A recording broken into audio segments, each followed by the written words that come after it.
Oh, what a rare sight. So the females are back. Of a feeling, I think if I'm correct, it's a common blue, but the females are green.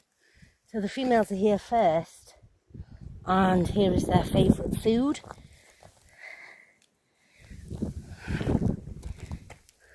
These are things I look for on my walks, what's growing, what nature's around, and this is their spot here, the common blues. They love this spot because they've got quite a bit of vetch, and that's lovely to see.